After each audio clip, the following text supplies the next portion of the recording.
Estava procurando um livro subversivo, que foi censurado durante a ditadura, por narrar categoricamente todos os abusos, as arbitrariedades, as torturas, assassinatos, perseguições políticas e mostrar, escancarar o que foi de fato a ditadura militar no nosso país. Então eu te convido a ficar aí, porque hoje eu vou falar dessa pedrada aqui, livro Zero, de Inácio de Loyola Brandão.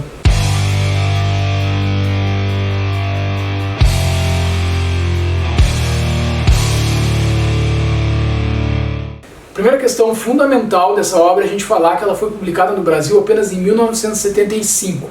Em 1974 ela sai primeiro na Itália. Em 76 o regime militar censura a publicação e a divulgação, a distribuição desses livros no Brasil. Isso porque aí eles conseguiram se dar por conta que se tratava de um livro que fazia duras críticas ao regime militar. Mas não só ao regime militar, há todo um contexto que está por trás da formação política, social, humana, dos países subdesenvolvidos, sobretudo dos países da América do Sul, que viviam as ditaduras neste momento histórico e que estavam sendo novamente devastados em todos os âmbitos. Um Brasil miserável, completamente assolado por ditames autoritários e que tinha ali pessoas que viviam as suas rotinas como gados indo para o abatedouro, perdão do trocadilho do que nós vivemos hoje, mas incapazes de refletir sobre as questões políticas que levaram o país a viver uma situação como essa. Então, por mais que a mídia tentasse passar uma ideia de austeridade, uma ideia de crescimento econômico, e que nos primeiros anos em alguns países algo possa ter acontecido nesse caminho, depois que de fato as coisas começaram a andar no sentido de onde elas foram desembocar, ou seja, corrupção, tortura, assassinatos, perseguição política, tudo isso jogado para baixo dos panos. E a crise econômica que não era levada ao conhecimento público, mas que também vai se desenvolver a partir das sequências dos anos em que regimes autoritários tomam o poder. E aqui a crítica dele se dá a partir de uma distopia. Para que não fosse claramente identificada a sua crítica, ele desenvolve o romance em um país fictício. Ele vai falar de um país chamado América Latina. E aí também lembra um pouco a música que ficou conhecida na voz de Clara Nunes, do Canto das Três Raças, porque ele vai conseguir abordar aspectos da formação cultural desse povo, que é, de fato, o povo da América Latina, mas, sobretudo, o brasileiro, com toda essa formação que há por trás da concepção da identidade dessas pessoas que vão protagonizar a obra, ou seja, ele vai falar de exploração, ele vai falar de saque, né, dos recursos naturais, ele vai falar de escravidão, ele vai falar de estupro, ele vai falar de violência física, psicológica, mas tudo isso a partir de algo completamente desordenado e caótico, que pode não agradar a alguns leitores, mas que me deixou completamente fascinado. Ou seja, a leitura da obra traz aqui uma subversão linguística que acompanha quase que o fluxo de pensamento desses personagens. Então tu imagina quando tu tá andando na rua, quanta coisa passa na tua cabeça e não necessariamente uma coisa tem a ver com a outra. E é assim que os personagens vão narrando a história. Mas vamos dizer que o eixo central da história é o romance entre José e Rosa, duas pessoas comuns. Ele, um homem que trabalhava como caça-ratos no cinema. É isso mesmo, ele caçava ratos no cinema.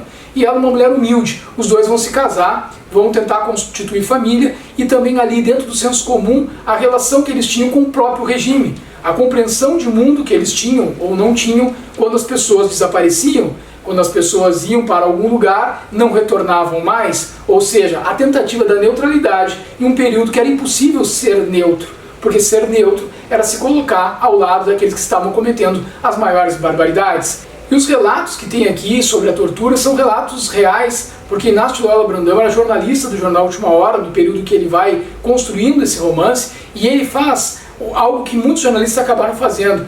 Às vezes as denúncias que vinham do que estava acontecendo nos porões da ditadura e não podiam ser publicados, eram censurados, ele não jogava fora aquelas denúncias que chegavam até ele. Ele colocava numa gaveta, ele guardava. E depois ele pôde reproduzir e inserir isso dentro dessa narrativa distópica, de modo a subverter a lógica de uma narrativa, de um texto comum, de um romance comum, sem que o regime militar se desse por conta de imediato que ele de fato aqui estava denunciando aquilo que estava acontecendo durante esse período no nosso país. Então é uma obra muito interessante porque nos faz pensar nos dias de hoje a irracionalidade do ufanismo nacional, a irracionalidade do fundamentalismo religioso, Porque na prática, associando esses dois grupos, né, de fanáticos religiosos, de pessoas que se dizem muito patrióticas, nós temos justamente a degradação moral, humana, política, de tudo aquilo que eles dizem defender. A impossibilidade de que na prática, a partir do discurso que tem e das práticas que tem em relação aos demais que compõem a pluralidade da sociedade brasileira e latino-americana como um todo, essa dificuldade de convívio com o próximo, com o diferente, vai totalmente na contramão do que o discurso, aquele que vai para a tela, tenta vender. E também aqui a gente tem essa linguagem da onomatopeia. A mídia tem um papel fundamental, a televisão sobretudo naquele período.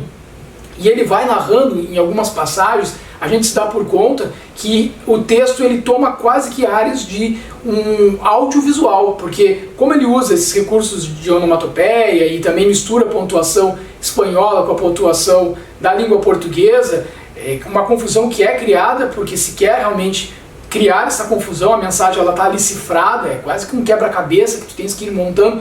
A gente vê ali expressões como um estouro, boom e outras construções mais textuais que vão nos dando uma dimensão visual realmente do que ele está tentando expressar, e eu acho que faz isso de uma forma extremamente subversiva e necessária. É importante que as pessoas que hoje se deixam seduzir por uma ideia de que naquele período não era assim, naquele período era melhor isso e aquilo outro, aquele período que a gente sabe que foi um dos períodos mais tristes da história do nosso país, tanto a ditadura militar, quanto a ditadura do Estado Novo, quanto o processo de construção da identidade nacional brasileira, que veio à base de tudo isso que a gente conversou, né? Que é a exploração, que é a violência contra indígenas, negros, isso está de alguma forma aparecendo aqui. Então hoje eu te indico fortemente o livro Zero, de Inácio de Loyola Brandão. E faz mais do que isso. Convida aquela pessoa que se deixou encantar por esse discurso que tenta vender a ideia de que um Brasil militarizado seria um Brasil melhor.